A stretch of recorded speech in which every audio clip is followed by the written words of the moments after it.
Okay, we're live. Hello, I'm vertearbusto, and this is the Schumann Resonances with Verde channel on Facebook. Oh, that's a nice shot right there. I like that. All right there. So that's basically right there. That's the Snow Street Garden in downtown Providence. In the wonderful Northeast. As I explain it to people, if you're looking at the United States as, it's a rectangle with, some weird shapes around the edges. But if you look at that as a odd-shaped envelope, right? And you think of an envelope, United States, okay. Well, where the postage stamp would be is approximately the tri-state area of Rhode Island, Connecticut, and Massachusetts, and proportionately Rhode Island would be the picture within the postage stamp, or maybe an item within the picture of the postage stamp. So that should tell you approximately where we are and how big we are. Anyway, so in the biggest little, they call it around here, the biggest little state in the Union, this is kind of home for me right here. This is Snow Street, which has apparently always been an empty lot with one or two buildings on it, businesses on it, and it's named Snow Street for the snow. They've always kind of kept snow on it. That's my location where I am located, in case you're wondering. And this is the one of the nightclubs, the bar, the Eagle, which is within the building I work at. I'll just say that. So I'm not here to talk about that. I'm not here to talk about the businesses or the downtown area, the arts district. There's a lot of colleges around here. So this is an update video on where I've been, what I've been doing. You can see there's a couple items on here. I'm not sure if I'm going to get off of the ground floor of just the update of what I've been doing, but in the order of, I think, importance, my friend and sister from another Mr. Jacqueline, she had told me I need to do an update, at least a post on what you're doing with some pictures, right? So there's a beautiful, wonderful picture of what I've been working on, and you can see that it is a little garden started, but it's a parking lot. I mean, it's a fucking parking lot in the middle of downtown. I mean, what are you going to expect? People walk on this shit, and we just got through the crowd leaving for one of the PPAC events, which is the Providence Performing Arts Center. They do great events. I forgot which one that shocked, maybe I forgot which one this one it was.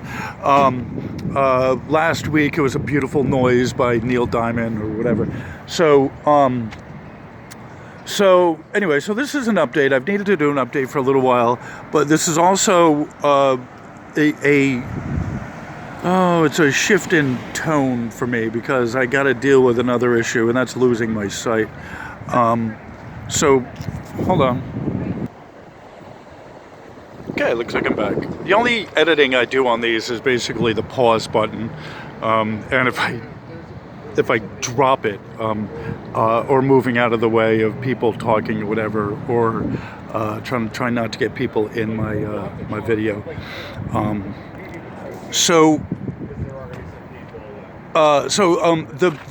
The PPAC, the Performing Arts, just let out a bunch of people, and I had a chance to see their walking patterns. This isn't my garden. I don't own it. I don't own the property. However, there's kind of this standing tradition now at this point, after almost 10 years being in this spot. Hard to believe. The bar over there, 10 years that we've been here, that I've been doing the landscaping, keeping track of the plants, and keeping everything looking really nice, right? So there was a different protocol, we'll just say. It wasn't the same. They redid this, and I can't remember if I did a video or not on that, of them, what they had done with the what was here, and they took a bucket and they ripped up the trees, which, half of the trees were dead anyway. Out of the 6 of them, there was 3 living, and they weren't really thriving that well. So So I've been tending this, right? This is basically my project. They came in a couple years ago. It was after the beginning of the. It was about a year ago, so it was after the main thing of the pandemonium. So they came in, and I would just show you. Let me rotate. So behind me, you can see the line of the trees. Right? I think this is a good way to kind of good demonstration. You can see how the trees lined. The trees would have been right behind me, lined up right behind me, and there was 5 holes in the concrete, and the 6th one I tend is that one right there.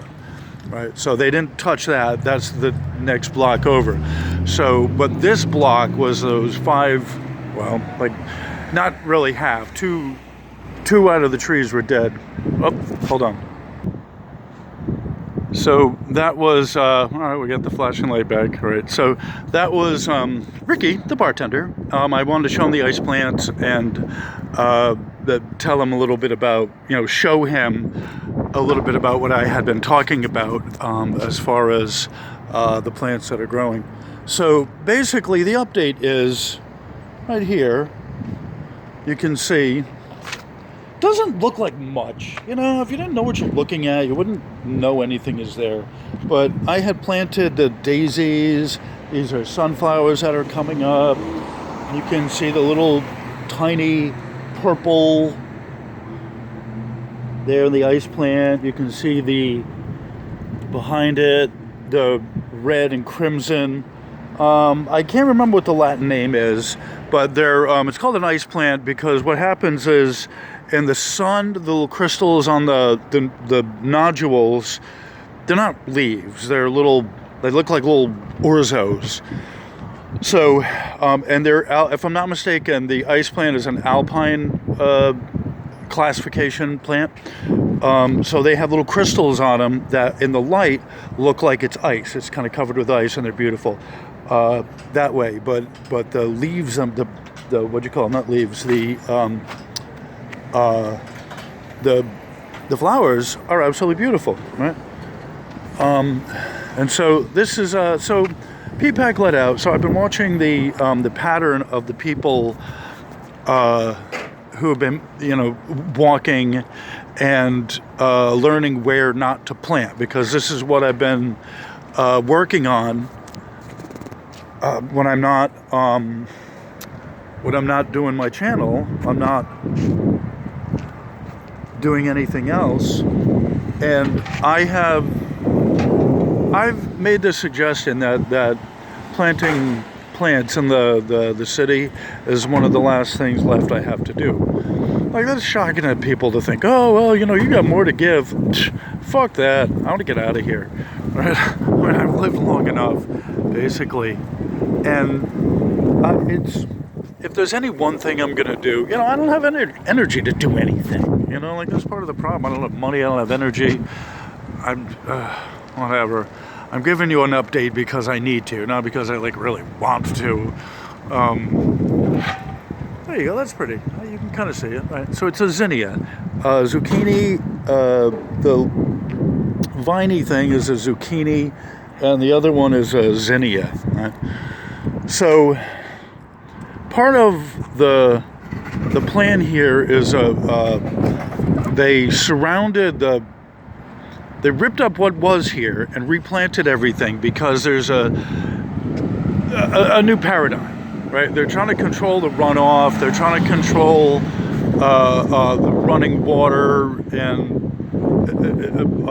where it goes into the sewer, and they're trying to find other ways to release this strain on the sewer and all this kind of stuff, in addition to providing a green space so it's not all just parking lot, right? That's kind of one of the things in the city that they've been mandating, I say, in a lot of quarters, is the parking area has to have a certain amount of trees or a certain amount of shrubs or whatever to compensate for the all pavement, right?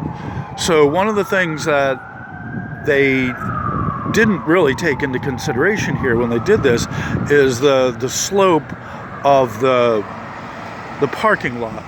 So the grow space, the green space, is also sloped, which is not good. It kind of defeats the purpose of what you're trying to do because the water's running off. And they had at one point some mulch. You can see it looks like a lot of dirt. If it looks like it's if it looks like it's a lot of dirt and there's no mulch, it's because there's a lot of dirt and there's no mulch. So I've been ripping up. You can see a little bit here. There's more on the other one. I've been pulling up the crabgrass, the legitimate crabgrass, and crabgrass is like low. It's really low, and it spreads out in all directions. So it prevents anything else from getting in there. It's a grow strategy that's pretty effective. Now, these puffy things I have here, these are not crabgrass. I'm not sure what kind of grass this is. But it's a little bit different because it's a little bit kind of more airy than the crabgrass, I think. A good way to put it. Crabgrass is very compact and it spreads out, right? It doesn't grow up. These things want to kind of grow up and then out. Whereas the crabgrass just grows out and keeps spreading out, and it provides a mass that is just really, nothing wants to grow. It's not cooperative, right? So even though, this is in the city, it's still a green spot. And one of the things of doing this project, originally it was as a memorial or a commemorative for people who had passed on. It's still like that. It still is that. It's the dead are still buried. But this sort of is a message of hope. Even if it gets walked on and the plants get stepped on, I still try to remember that that things will grow here, right? And that it's a message, it's a lesson of unconditional love, right? Like that's the plants and the flowers are unconditional love. They give themselves unconditionally, and of myself, I work to release the attachment so that if something happens to the plant, I don't get broken up, I don't get busted, I don't get thrown off my game, that I can, maintain a level of meditative sanity to my life, even though something I love and I care for and I tend has been taken away, right? And so that's part of the thing of loving with detachment. And part of the reason why I spend so much time on this is trying to figure out how to get it to work around what people walking on it is. And if you can find a way to do that, it actually makes it more beautiful because it's planned in there, right? And so, like this is a garden of hope. It's a garden of potential. It's a garden of for friends and family and the people we love. And I think it's important to know that, like, part of the purpose here for me in doing this is the remediation of the soil into something useful. And I've had discussions with guys about the weeds, and like the Japanese knotweed. It grows all over the place. It's a weed, right? It's a weed. Ooh, it's invasive. And my point is, I say in response, sure, yeah, go ahead and invade. What are you going to invade? The parking lot, right? The cement, the concrete? How far you think it's spreading? It's different than in your house in the suburbs, that you want grass to grow and it'll take over the grass. Sure. Here, everything gets stepped on, run over. It's not taking over anything, right? The Japanese knotweed doesn't get any respect.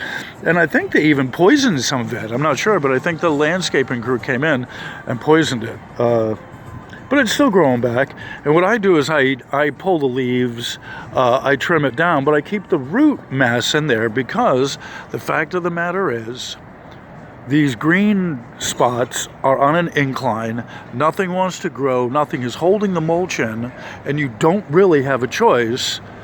But if something is growing in there, you got to figure out a way to work with it. And it's all for the better that people walk in here. Largely, they avoid the plants, right? However, people do walk in here, and there's a good number of people. And so if they're going to walk on the plants, it should be something hardy. Oh, good God. Things that you want to grow that are pretty are not very hardy, right? The Japanese knotweed is hardy, and the roots have a medicinal quality to them. I'm not sure exactly what they are, but I did read up that the roots have a medicinal purpose. I think it's for cuts or something like that. And I have experiential proof that the knotweed is a remediator plant. That the Japanese knotweed is one of those kind of plants that when you plant it, it'll suck in the toxins of that lot, whether it's mercury and maybe some of the heavier stuff of mercury or lead or arsenic that you wouldn't want to touch. The plants will chelate it. The plants will attach the roots to that heavy metal, mineral, whatever stuff that's poisonous to us. The plants will chelate it. They'll grow into it, and it will remediate the soil because the roots have latched onto those heavy minerals, and it's chelating them. You know. So let me do a time check here. All right. Yeah, I think I get a flashing light. All right. So this is, I'm gonna say, pretty much believe that I'm close to the end, if not at the end. I get the 33-minute limit on this. I'm using my Samsung J3, which has a 33-minute limit due to the size of the file. So I'm gonna end this in a minute. I never got to the point or the second update of me losing my site, which is something that's happened recently. So I've been leaving notes, I've been posting on my spaces that I'm losing my site. I have a hard time picking up the detail. I can't even see what my time is here on the thing. So I'm going to do another video to deal with that issue and talk about that, but I wanted to give a quick video on the update of the plants, because honestly the plants are probably one of the greatest loves of my life. All right, so I think, I'm not sure if I'm on or not. I think I'm on. So all right, so that's the update. I think that's a beautiful update.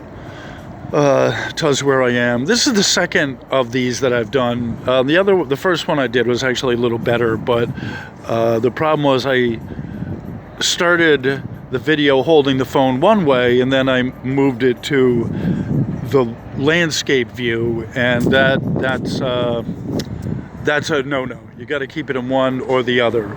You know what I mean? And so, in amongst all the other stuff that you have to do or need to keep in mind, or the regulations, just in making videos, is you can't shift. If you're gonna use your cell phone, you can't freeform it to go from one, from the portrait to the landscape, and expect it's gonna have good results. And I thought about posting it, but I'm like, no, it's annoying me because I know. Anyway, so they're getting ready for the next show coming up, and I wanted to wrap this up. So thank y'all for being here. I appreciate everyone's love and support, and I'm going down to the Starbucks to post this, I think, and then I don't know, and then whatever, make another one or whatever, I don't know. But from this point forward, my work in the studio making videos is pretty much done because I can't see a gosh darn thing. So anyway, on that cheery note, thank you all for being here. I appreciate the love, the support, and it's I'm still alive, I'm still here, haven't completely given up yet. On that cheery note, have a wonderful rest of your day. Namaste.